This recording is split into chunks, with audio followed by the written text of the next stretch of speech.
جو break through ہے یہ ہم دیکھ رہے ہیں، کیونکہ ٹیبل پر آنے پر آمادگی ظاہر کرنا یہی بہت اہم ہے۔ اسی بات پر ہی اسی کو ہم ایک بہت بڑی ڈیولپمنٹ کہتے ہیں۔ اگلے مرحلے کے اندر سیاسی گفتگو شروع ہوگی اور اس کے بعد ہی آگے معاملہ آئے گا۔ اس اعلیٰ ترین شخصیت نے مزید یہ بتایا کہ ابتدائی مرحلے میں پاکستان کی بنیادی دلچسپی یہ تھی، یعنی کہ اب جب بات چیت ہو رہی ہے انٹیلیجنس اداروں کے سربراہوں کے درمیان، تو اس وقت پاکستان کی ترجیح یہ تھی کہ مقبوضہ کشمیر کی ریاستی حیثیت، اپنی جو پرانی حیثیت تھی انڈیا کے، وہ واپس آ جائے اور بھارت متنازع علاقوں میں آبادیاتی تبدیلیوں کو نہ لانے پر متفق ہو جائے، اور اس پر بھارت متفق ہو گیا ہے، اور دونوں حکومتوں نے ابھی اس اقدام نے کسی تیسری پارٹی کو شامل کرنے کا فیصلہ نہیں کیا۔ عہدیدار کا، یعنی کہ اس شخصیت کا موقف یہ تھا کہ مسئلہ کشمیر کے حل کے لیے پاکستان اور بھارت دونوں براہ راست اور بالواسطہ پالیسیاں اپنائیں، اور اس کی یہ ضروری ہے کیونکہ اگر ایسی پالیسیاں نہ اپنائی گئیں تو پھر ناکامی ہوگی۔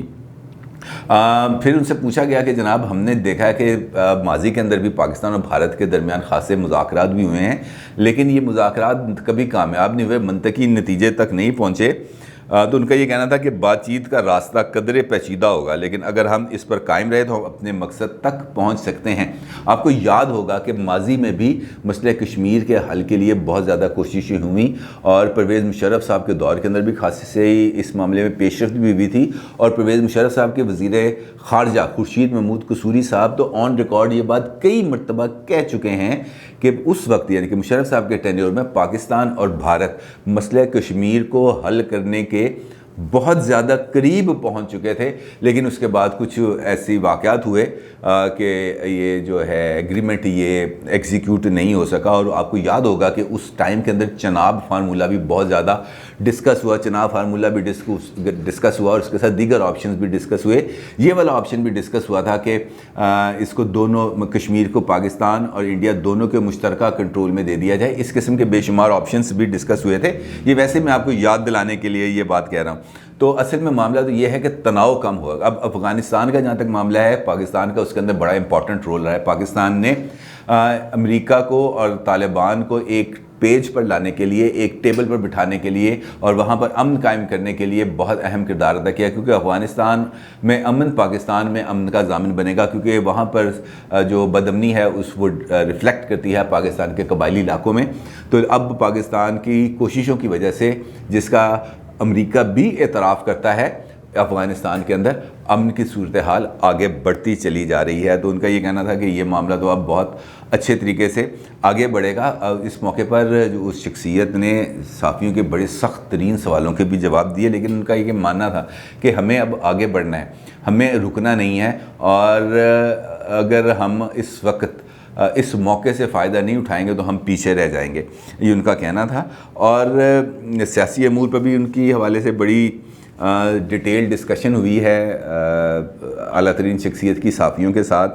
ان سے پوچھا گیا پاکستان کی معیشت کے حوالے سے، سوال پوچھا کہ پاکستان کی معیشت کیوں نہیں ٹھیک ہو رہی؟ عمران خان صاحب کی گورنمنٹ کو 3 سال ہو گئے ہیں، لیکن پاکستان کی معیشت کے حالات آج تک ٹھیک نہیں ہوئے۔ تو ان کا یہ کہنا تھا کہ یہ کہا جا رہی بات کہ جتنا نقصان اسحاق ڈار صاحب نے پاکستان کو پہنچایا، ان کی پالیسیز نے پہنچایا، اتنا نقصان کسی نے نہیں پہنچایا۔ اور ان کا یہ بھی کہنا تھا کہ جب تک سرجری نہیں ہوگی سسٹم ٹھیک نہیں ہو سکے گا، کیونکہ جو معاہدے کیے گئے تھے اس دور میں، یعنی کہ نواز شریف صاحب کے دور میں، وہ بغیر سوچے سمجھے کیے گئے تھے، اور ان معاہدوں کی قیمت پاکستان کو چکانا پڑ رہی ہے۔ اور جب ہم یہ بات کرتے ہیں سویلین سپریمیسی کی، تو واقعتاً اگر ہم اس بات کو دیکھیں تو بات کافی حد تک ٹھیک لگتی ہے۔